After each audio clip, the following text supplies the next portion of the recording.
Happy Saturday, Soul Tribe family members, freaks of nature, and other little sinners. Well, Papa sure is loud and proud. Hey there, Justina. So, looks like he likes to throw you under the bus there, Mr. Justin. So, Papa says to me, Sarah, do you want to know how Justin got away legally with not paying child support for my grandson, Jacob? And I said, I'd like to know how he got away with that, Papa. All right. He said, Justina, because you're such a stand-up, responsible person, Professor Betty Bear's son. Aren't you just a charming little creature of nature? Well, according to your father, Banning, you got one of your friends to piss in a jar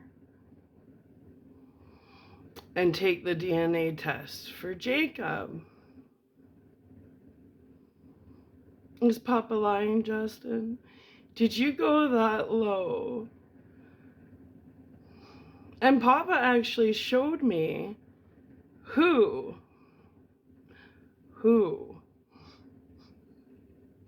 you had submit, like what urine, you're nuts. So, because I know who this person is, so I'm not going to throw them under the bus. I'm not like that, Justin. I go straight for precision. And it always goes back to who? Justina. Who do all the problems go back to? Justina. Who's the shit disturber? Justina. Who's Mr. Insecure? Justina. Who has like a bazillion personalities depending on their environment because they're a walking chameleon? Justina. Who did me and Jake? Oh my God, let's continue. Yeah, Papa wants me just to humiliate the fuck out of you. Okay. So, I gotta tell this story. My favorite park in Medicine Hat used to be Lionsgate Park, Lionsgate Park. And then they tore down all the trees, and I'm like, fuck this shit. I used to go there and like to walk around the pond and stuff. Well, me and Jake were suffering and had no food, Justin bought a Land Rover, that he just gave to Jolene Shalafu, right? It was like he was always trying to piss me off, but I didn't really give a fuck. So I'm like, you're such a loser. So then anyways, so Jake and I used to go to Lionsgate Park in Medicine Hat all the time by the river, and we go for walks. Because Jake and I, that's just something we've always done all of his life, go for walks. So one afternoon, Jake, do you know what story I'm gonna tell? Never mind.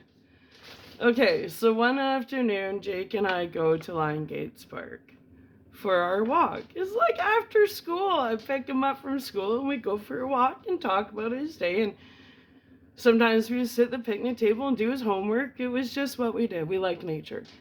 So we're walking and all of a sudden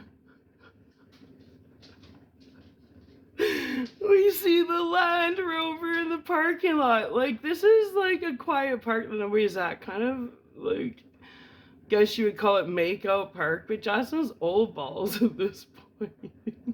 So past his prime. Well, anyways, I didn't notice the Land Rover. And Jake was like, Mom, there's Dad's Land Rover. He's here at the park. And I look over and the Land Rover is shaking. Like he is rocking that Land Rover at like 4 in the afternoon. And Jake's like, let's go say hi, Dad. I'm like, no. No, no, no, no, no. Don't go to knock on the Land Rover door. Because we don't know what freaking nature's in there with him. So anyways, that just came to mind because Papa's like, yeah, he was a fool. So yeah, that's what would happen when I took my son for after school walks in the park.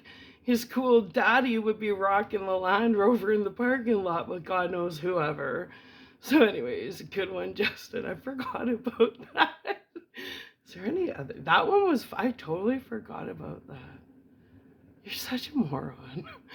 Anyway, so Papa told me what you did to avoid paying child support and trying to pretend Jake wasn't yours.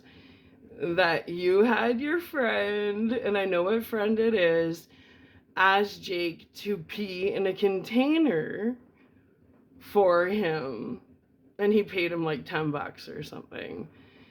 And your friend took that pee and went and did a DNA test or something for Jacob to try and pretend that Jake wasn't yours. You are such an embarrassment to any man out there.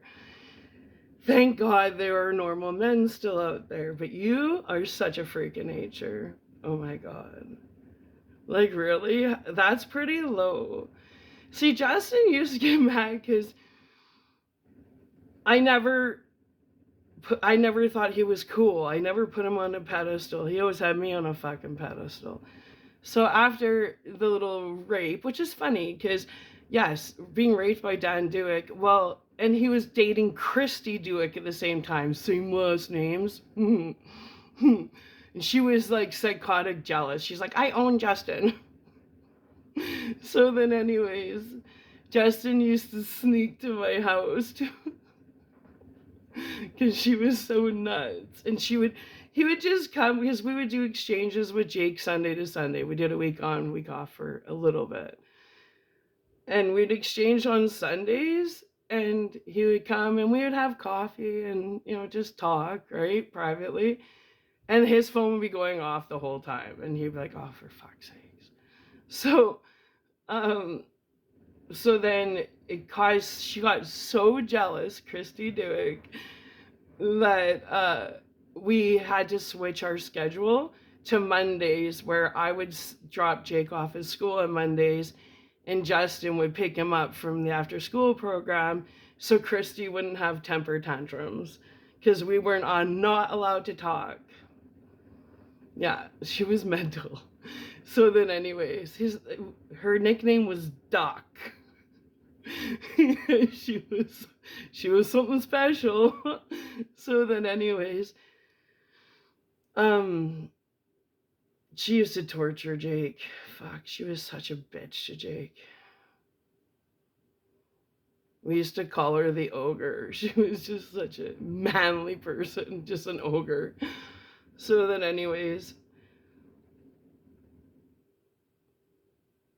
oh, I don't even want to align with that shit. I heard so many stories about her and her daughter Bethany and Bethany's dad and how she was stalking Bethany's dad. Like, she just likes to stalk men. Like, so you can have Justin, man, because everybody's had Justin. He's like discount rack. Like, I ain't fighting for Justin. I think you guys are confused. I left Justin. Why would I stay with somebody that beat me and my kid? Like, and he wouldn't even, like, he was useless. Like, you guys can have him. That's the funny thing. I had so many loser little drug addicts, like, caused so many problems for me because Justin had me on a pedestal. And what was her name? Jake and I used to call her Crackhead Chrissy. She was missing a couple teeth. And one time I went there because I moved 2 houses away from Justin because he wouldn't pay child support, and you keep your friends close, your enemies closer. So by moving 2 houses away, I was able, and Jake always knew if something, if shit hits the fan, I'm right here. And a lot of times Justin wouldn't have food, but I always had the door open and Jake would come and grab food for school or whatever. And then Justin used to beat on Banning all the time, and Banning knew that he'd come to my house. He would have a black eye at least twice a month. So sometimes I would get up.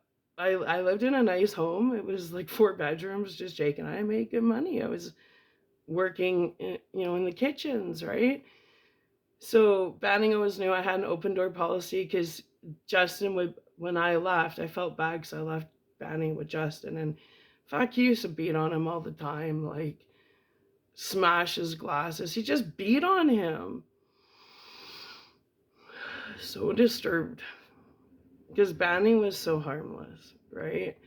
And then I would go, sometimes I'd get up and go downstairs to do the laundry, and Banning would be sleeping across my dining room chairs, and he was always drinking, so sometimes, Banning, you wet yourself or whatever. And, oh, Sarah, I'm so sorry, and he'd have like a big black eye, and I'd be like, fuck Banning, he was beating on you again, eh? I used to get so mad. So then I had a double garage, a big garage, and I put a bed in there and a TV and a little bar fridge, and Banning just knew when Justin was out of control, he always had somewhere to sleep and he was safe.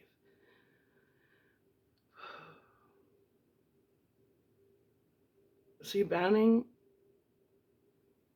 went through what me and Jake went through when it came to Justin's abuse. So he always knew I'd keep him safe, and he always knew I understood. And because Banning was an alcoholic, Justin would just suck him of all his energy.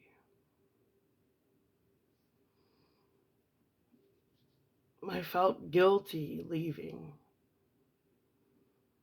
Banning behind.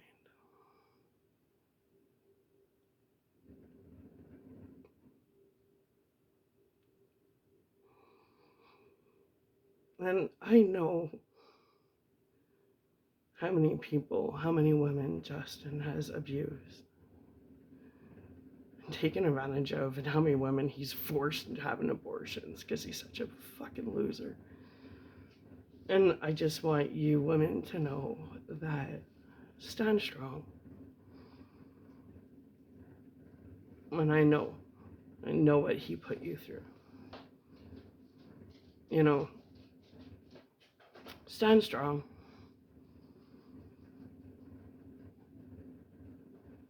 Because I know what he did to me, and I know what he did to Jacob, and I know what he did to Banning, and I know what he did to Karine Ladouser. I know what he did to his friend, his East Indian friend who allegedly killed himself. I know what you did, Justin.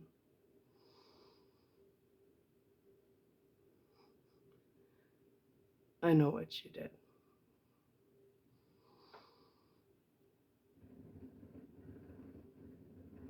I can't ever remember what the initial reason for me getting on here was, but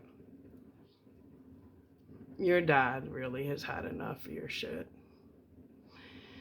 He wants me to bring up the time that my father and Jordan came to town, my brother Jordan, and we were at the Hilton. And you grabbed him by the collar. He was playing around with you, grabbed you by his shirt, and you punched him so hard in the face, you broke his glasses into his face. And my brother Jordan never ever looked at you the same way after that. Like, he was like, and my dad said, fuck. Like, I should have punched him out, because he's in front of my son. He's saying it's okay to punch your dad in the face. Like, my dad and Jordan can account for Justin just fucking wailing on his dad just because he could, because he's a fucking 140-pound methed out loser. But I keep going back to when Banning died, and in my heart, I've always said Justin sacrificed his dad. I feel that in my heart. I have no proof. But Banning had 2 knee surgeries. He had like reconstruct. He was the captain of his football team. Banning was hot and athletic back in his day.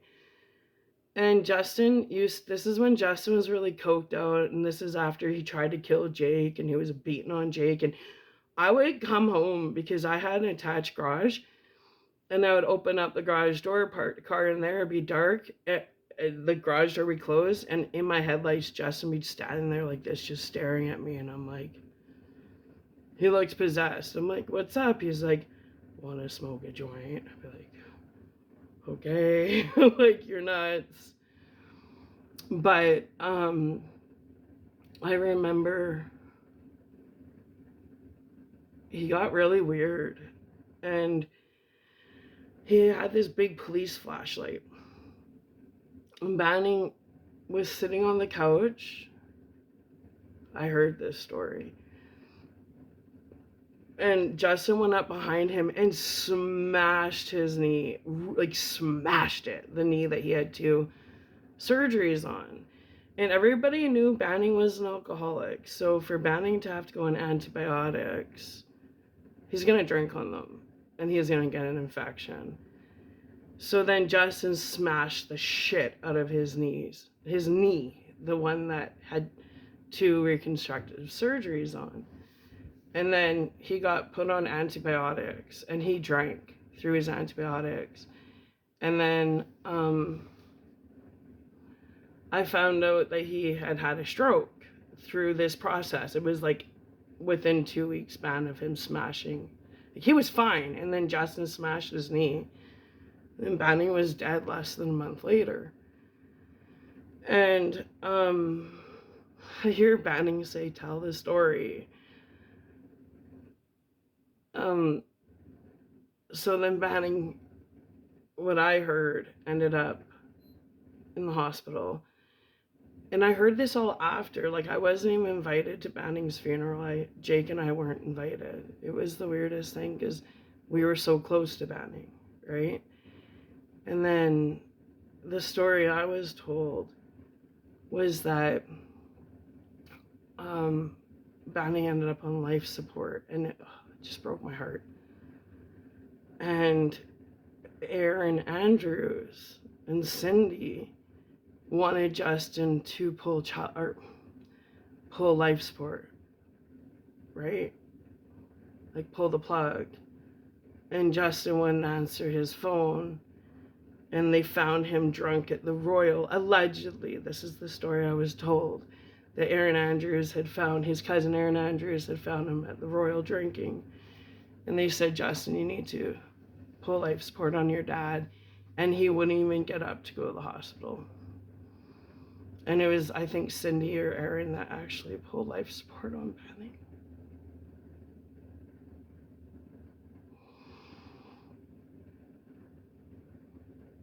Yeah. Justin's traumatized a lot of people, and he's lied, and he's just such a piece of shit. And if you guys continue to let him get away with this, then you're just as guilty as him. Because he's hurt so many people. He's destroyed so many fucking lives. And you guys just keep letting him. What the fuck are you afraid of? He's a fucking lunatic. He's like his mom. He's a 140-pound lunatic. What the fuck are you scared of? He's a liar. He's a thief. He makes everybody do his dirty work, and then he walks around and destroys people's lives and lies about everybody. He's got that little charming thing. I don't find anything about Justin charming. He's disgusting.